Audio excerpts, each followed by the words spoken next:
Welcome to the Atlanta Football Party, your home for the best Georgia Bulldogs football talk. It's local insight you can't get anywhere else but right here at Locked On. So I'm your host, Tenitra Batiste. Alongside me for the ride are Jarvis Davis and Brent Rollins. This Atlanta Football Party is part of the Locked On Podcast Network, your team every day. So guys, let's go ahead and get the party started and let everybody know what you learned today. Now, for me, this was an interesting thought because this was the first time in the Kirby Smart era at UGA that the Bulldogs came back from a 10-point deficit in the first quarter for what was their eventual 27-20 win over Auburn. So, Brent, what did you learn this week about Georgia's offense in that win against Auburn?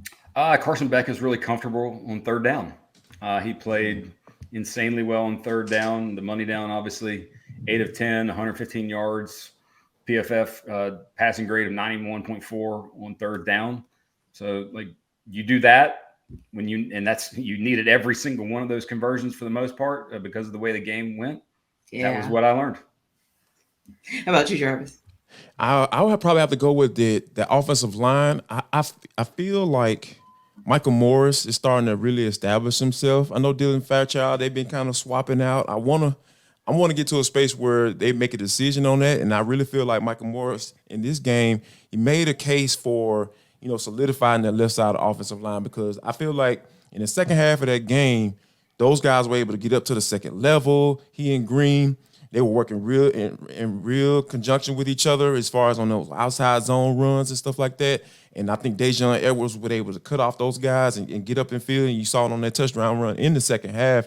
It just feels like that's a better combination right here. But we will see if Kirby Smart feels the same, because I feel like, as great as it was to see, Carson Beck and Brock Bowers' connection kind of grow in that second half to the tune of 7 catches for 148 yards in a tug. I really feel like Kirby Smart wants to be able to run the football at will, because that is the thing that, he's built this team around. He has those big uglies, as they like to refer to them as, and say, hey, we want to be able to establish ourselves up front and then work into the passing game, and then, bring all the pretty toys out and put those to work as well. And I think you need to have that, because if you do find yourself down by double digits, you don't want to give that to the defense of your opponent as something to take advantage of, meaning, hey, in order for them to battle back and get in this game, they're going to have to be one-dimensional. They're just going to have to throw the ball to get back in.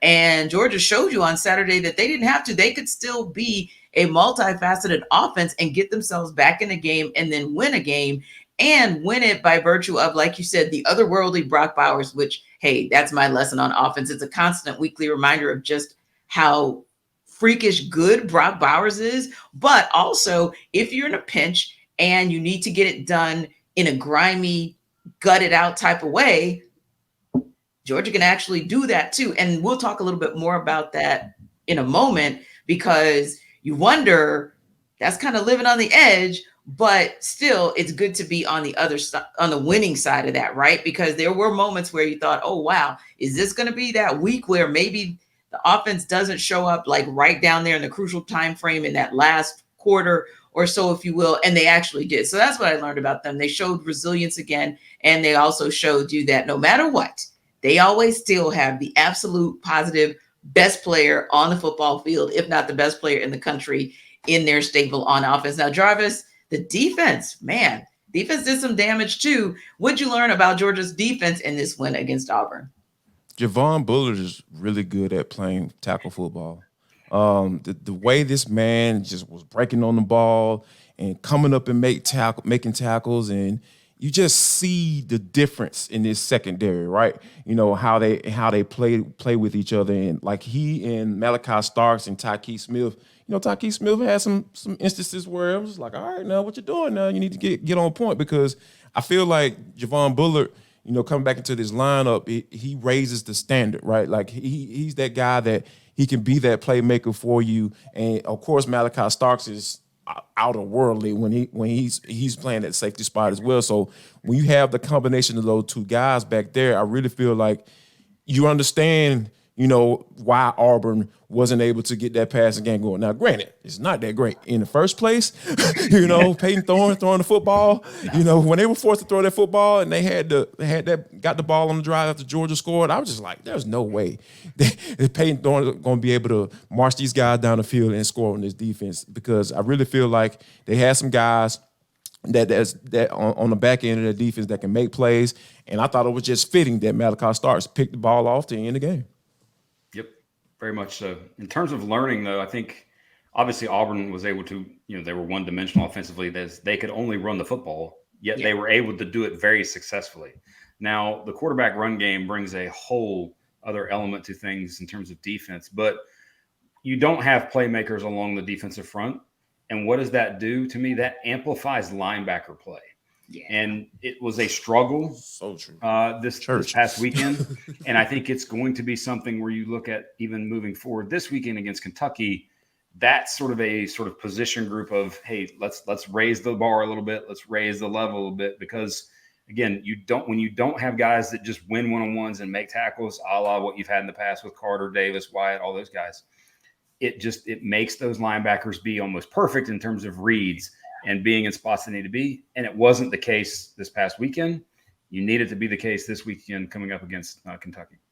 And to add to that, Brent, if I may, the Jamon Dumas-Johnson, I think, is the epitome of what you're talking about, because there was one particular play where the guard, a lot of times, man, like football can be so simple sometimes. I really feel like people, like if I can quote Randy McMichael, I got to, like I think not only do coaches make it hard, I think football players make it hard as well, because like it's simple football 1-on-1. If that guard comes around, pulls around, more than likely that's where he's going. If you follow the guard, he's going to go right where you need to go. And I think there was some hesitation in this game. And that's why I really feel like they were able to get out on the edge. That's why we saw Peyton Thorne run the ball down the field for 61 yards, and just get on the edge consistently. And then you had Robbie coming in as well as the backup quarterback. He was out there running the rock as well. So when you put that type of stuff on tape, teams are going to do that. And guess what? Like you said, Kentucky, they're coming. And Ray Davis had the game of his life last week against Florida. And that they're going to be implementing whatever they can to emulate what Auburn was able to do. So I think, the linebackers are going to be tasked this week. That spotlight was on them, given how that front is not playing like you mentioned, Brent, like up front.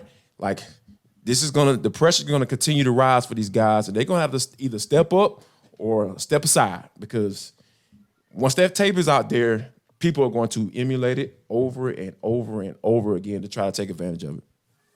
But maybe the one guy that made the case for, hey, we're still linebacker you at the end of the day, but we know our mistakes. We know we're going to have to get prepared to do better against the run and just do better overall, is probably Smile Mondon. He, of course, was the SEC Defensive Player of the Week, 11 tackles, 7 of which was solo, got a sack and a couple tackles for loss. So I feel like for me, it was good to kind of see him step up, and also even post game to challenge his team, like immediately say, hey, I know we didn't do what we were supposed to do as a unit, but trust, we know who Kentucky is. We know they're coming for us, and we're going to be ready come this Saturday. So I'm really looking forward to kind of seeing what that linebacker core does in this coming week. Now, one of the things we talk about every single week, guys, is the evolution of this team and its identity, whether it is blowing a team out or whether it's a close call like against Auburn this past Saturday. So my question to you guys is, new week, new word?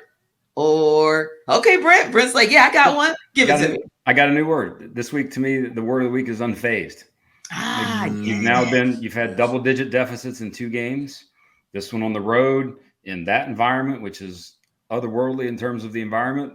Oh, yeah. And, again, unfazed. And that's the quarterback. That's his – you watch him. You watch his demeanor, everything about him. He's here all the time, always sort of level-headed. And I think that's the word of the week, unfazed. I would have to go with composure.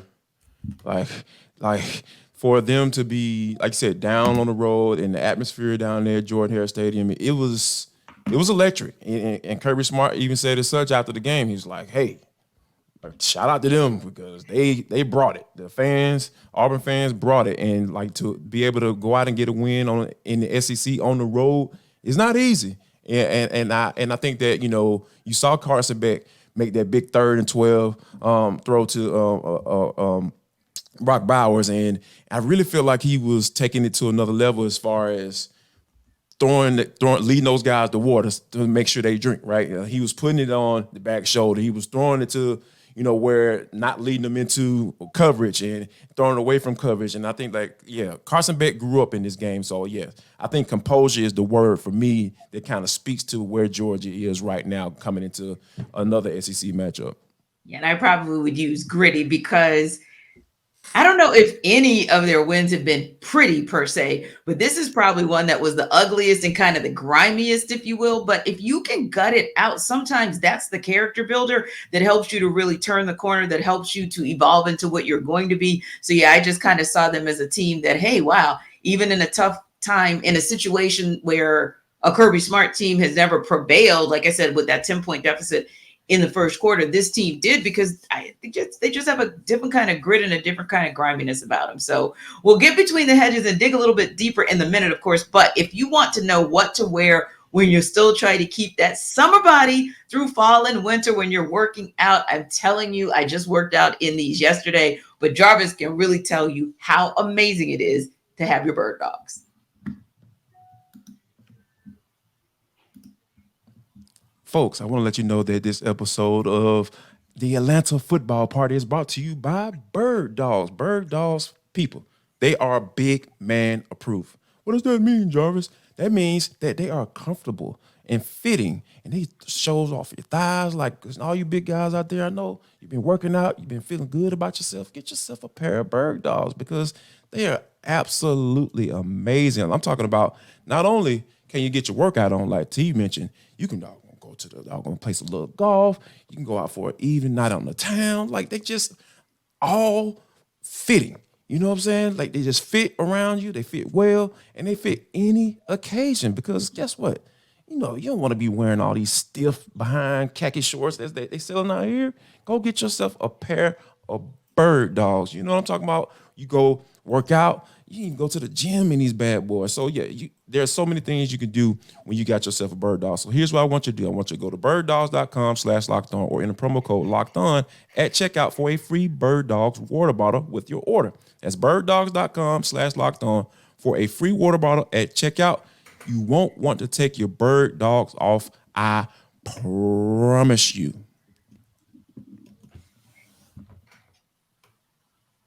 Yeah, I can co-sign on that. They are by far the most comfortable and very much a utility type of short because you've got all these little zipper parts and everything. So if you want to put your phone in there, or in my case, maybe a mirror, but whatever, don't judge me.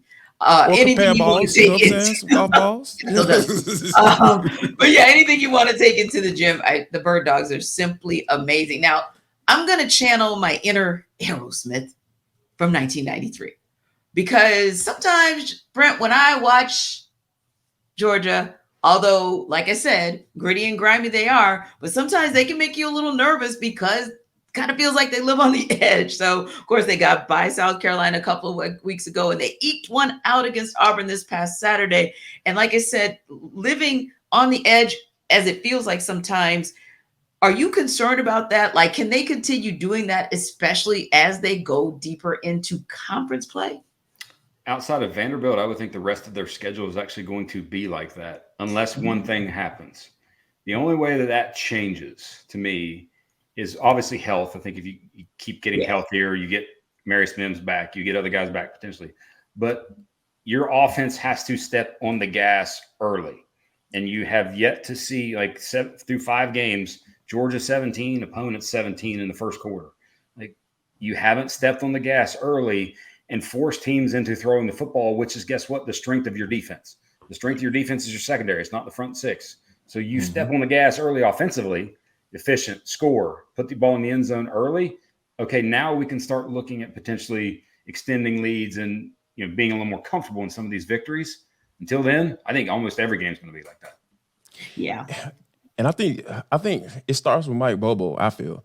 you got to be a little aggressive. Like we talked about how, how they were throwing the ball on first down and the the pace that they were on, and like as far as being tops in the SEC, in doing that, they have to continue to do it because, given how the running game is going now, granted, I feel like Dejon Edwards obviously is the guy that, they could be able to get you some yards when need be. I talked about earlier as far as the offensive line starting to get some cohesiveness with, Amarius Mims, on the mend. I really feel like I feel like there's some momentum there because this offense looks really good when they're getting the ball to Brock Bowers, Ra Thomas, and Dominique Lovett. And we even got a Lad McConkey sighting last week as well. That was great to see. They were able to get him the ball. You can still see that, Carson Beck still kind of got to know how to get him the ball because, hey, he's a different type of guy. He's a little bit shorter wide receiver. So, you can't throw the ball to him like you threw Ra or a guy like Dominique Lovett. So there's some different little cohesion that they have to get going in that particular relationship. So I really feel like Mike Bobo can need to get the ball to get the ball in the guy's hands early and often, like Brent mentioned. And when you start to do that, then you can loosen up their run defense because, hey, a lot of times, if you're getting absolutely murdered when their team is throwing the football, that means you're going to play coverage, right? So, and then that means you're going to have light boxes. And if you have light boxes, then you can start to get that run game going and start running up in there too. And you have to really take too many chances in throwing the ball down the field because you have guys you can throw one of those hot screens out in the flat and let those guys go to work if they're out there playing man coverage on early downs because they're trying to play a stop the run. So there's so many things that I feel like Mike Bobo can do to continue to be aggressive with. And the good thing about it is we've seen it before. We've seen it in the second half of games when the offense is struggling trying to get into the end zone. So I really feel like Mike Bobo is going to be the reason why this team starts fast. Like he has to come out there and be aggressive, regardless of how Kirby Smart may feel about how him running the football consistently and sticking with that mantra. But you just have too many weapons on offense that we've seen be successful and have been productive for you to just sit back and just go run pass to start off games. You just can't do that anymore. Brent, what are your thoughts on that? Because I know that there is, it seems like it goes week to week, almost maybe even quarter to quarter, where it's, well, let me just be honest. You don't really hear one quarter, yay, Mike Bobo, one quarter, oh, Mike Bobo. Really, you hear about 3 quarters of, damn, Mike Bobo. And then you might hear about 1 quarter of like, oh, okay, he's all right. But I mean, what are your thoughts on, especially as we're talking about the evolution of the identity of the team itself, as far as the players go, how is that relative to what Bobo is doing? How can he evolve to help this identity of this offense in particular evolve? I think they could, in terms of improvements, diversify the run game a little bit in terms of scheme. They heavy counter team a year ago. Mm-hmm. That's kind of disappeared a little bit. And a lot of it might be personnel, things that they see in practice that we don't. But overall, the guy's doing a phenomenal job. And Carson Beck is the yardage is there. What happened this past weekend? You turned the ball over. You gave it to them 2 times. You do that, anything's possible when you give the other team the ball. They hadn't done that up to this game, and then they, first play of the second half, Delp fumbles the ball on the quick pass. So there's yardage you can't get, points you can't get. So take care of the football, and I think get through this weekend. This weekend becomes beyond major for anything and everything, given how the rest of the schedule sets up. This is the game of the season beyond, without a shadow of a doubt for me. Yeah. And I like that you mentioned that because Brent, we talked about that definitely last week, maybe even the week before, of waiting to see what Carson Beck would do when he made a mistake. Would he still be, kind of tentative, if you will, in terms of trying to be overly protective or overly conservative about how he played? But when you have those 2 turnovers and yet you just keep coming, that speaks to also the growth and the evolution you guys talked about in, how he approaches the game.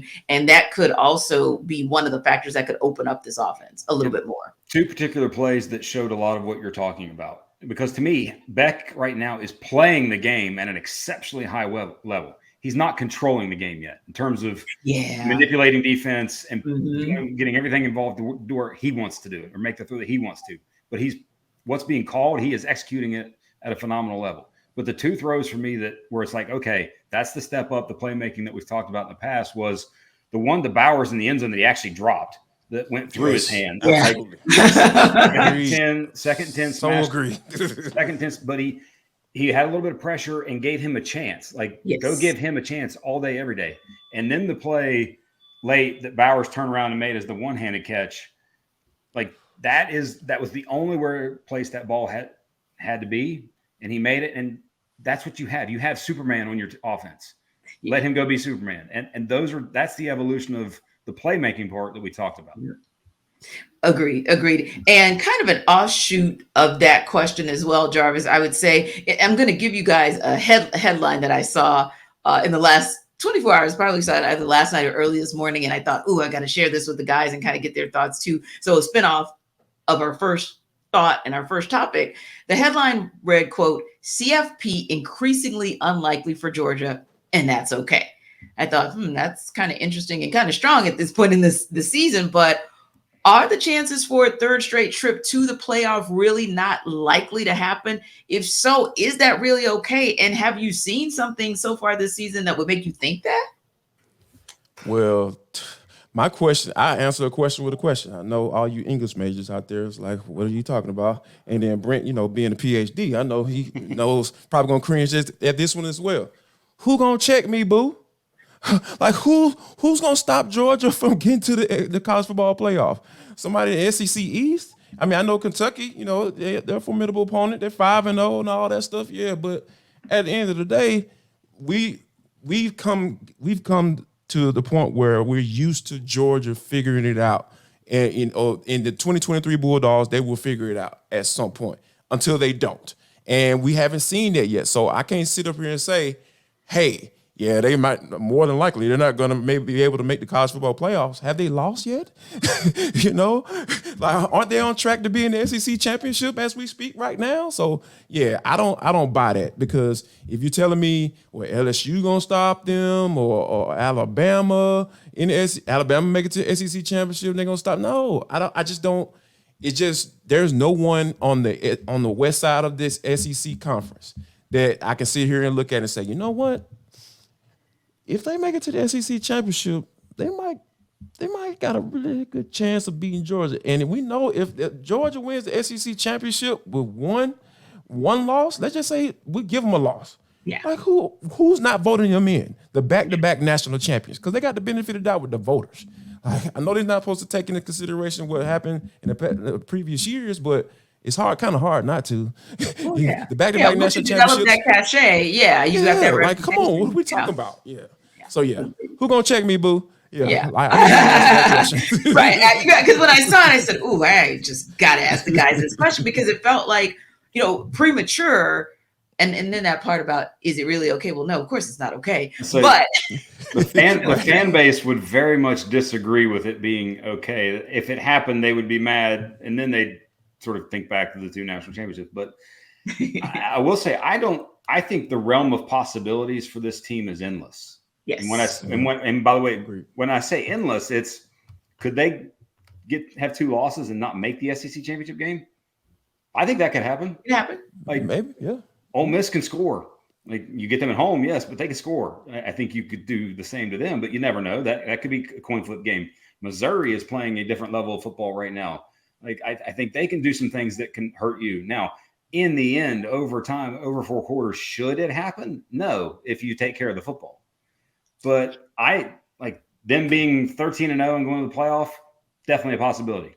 Them being 10-2 and missing the SEC championship game, I think also is a possibility. Just because you've seen that there's a lot of really good, not great.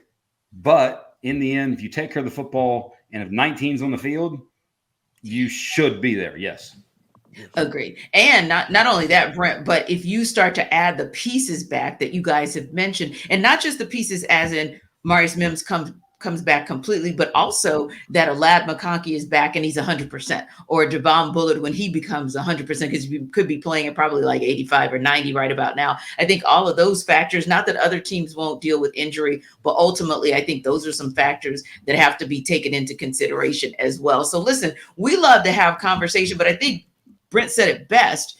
Will Dog Nation be really okay if for some reason the CFP does not happen for UGA? If you guys want to talk more one-on-one Atlanta football party combo, particularly about these dogs and where you see them, what's their identity, your one word for them at week 5, Jarvis can tell you how to connect with Subtext.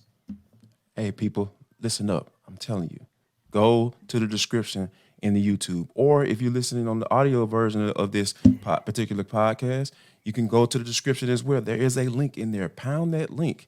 Subtext.com/LockedOnSportsAtlanta. Yes, Locked On Atlanta, excuse me.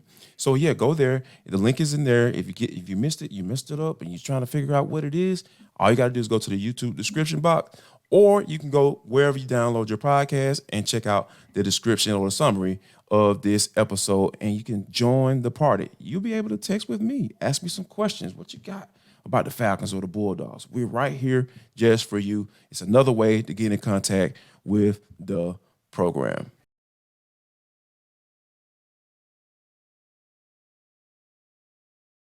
Yep. So if you want to have all that conversation, you know how to get to it at Subtext. And guys, what's next? Who is next? You know, this Kentucky team is interesting because you could kind of look at them the same way that you look at UGA in terms of the cupcake games, as they call them, until they weren't the cupcake games anymore, right? So Kentucky is also undefeated, but actually in their first sort of test of the season, they rose to the challenge in resoundingly beating Florida, right? So you've got yourselves a formidable opponent coming to Athens this weekend.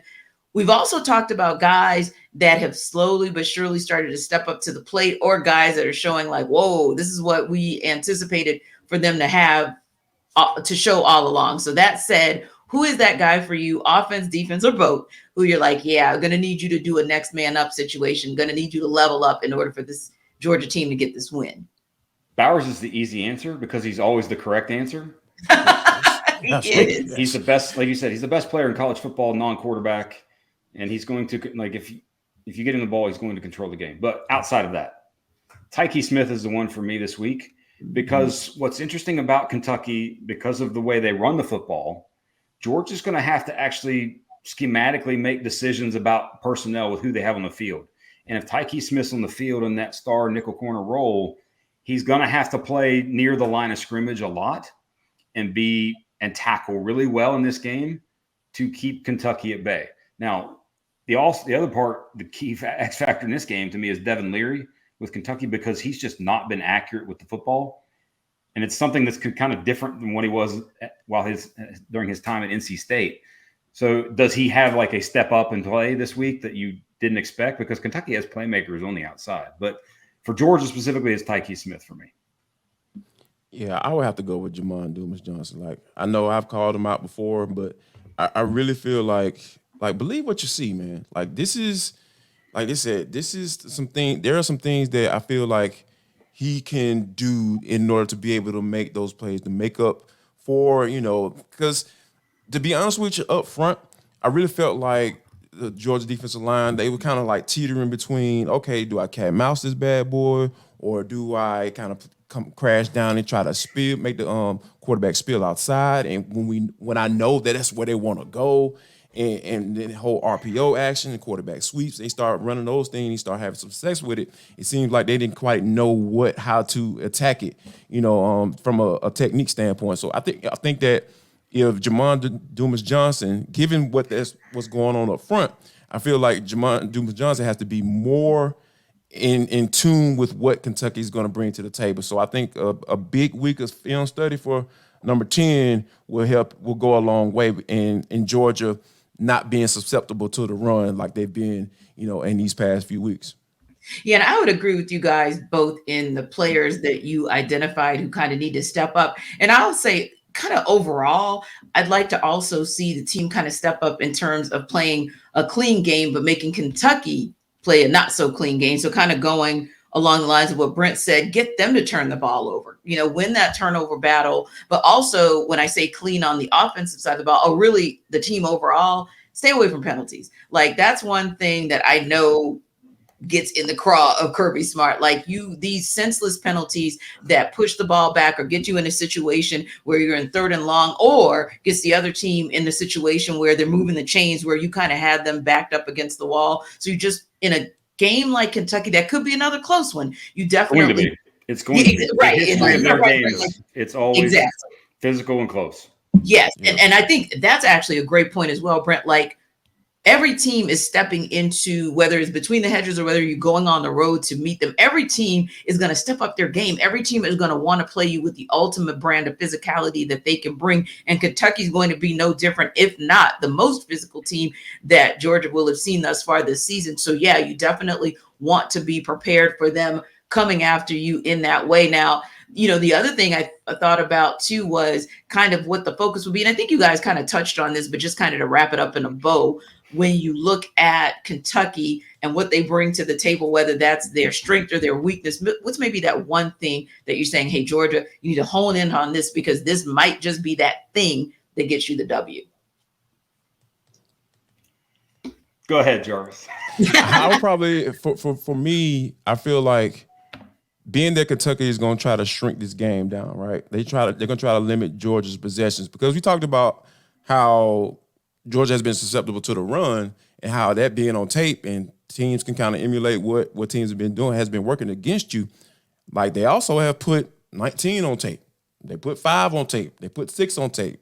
So I think that, whatever Kentucky can do to limit possessions for that offense, whenever Mike Bobo feels the need to tap into Superman and make Brock Bowers go from Clark Kent to doggone Superman, I really feel like they're going to do that as well. So they're going to, as much as they can limit Georgia's possessions, keep them in that little frail, don't know who they want to be on offense type of mode. The longer they can keep Georgia in that, I really feel like Kentucky can possibly put themselves in position to have an opportunity to win this game in the 4th quarter. So I think that's what Georgia's going to have to watch out as well. Not only the teams trying to run the ball, but hey, run the ball against their defense, but teams actually run the ball on offense so they can limit possessions for that firepower offense that they can possibly be.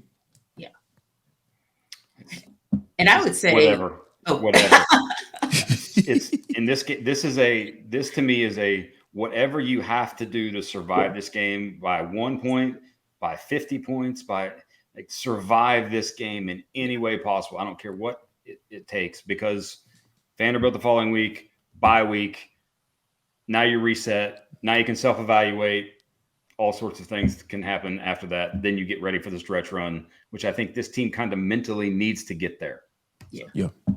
And then I just add to that and say, get them in a situation where they're behind the chains, because one of the areas where Kentucky is not efficient is on 3rd down, only 42% conversion rate on 3rd downs this season. So get them in a situation where you're forcing them to move the chains themselves. And I think that'll be something that, especially if you can do it down the stretch, that could be critical as well. So we'll see. This will be an interesting game. I can't wait for us to talk about it next week, because, hey, this might be the true test, at least so far this season, the biggest test that the Dogs have had. So we appreciate you guys for stopping by the Atlanta Football Party, your home for the best Georgia Bulldogs football talk. And, we're also the home for the Braves baseball party on Wednesday. So be sure to join us tomorrow to talk all things Braves. See ya.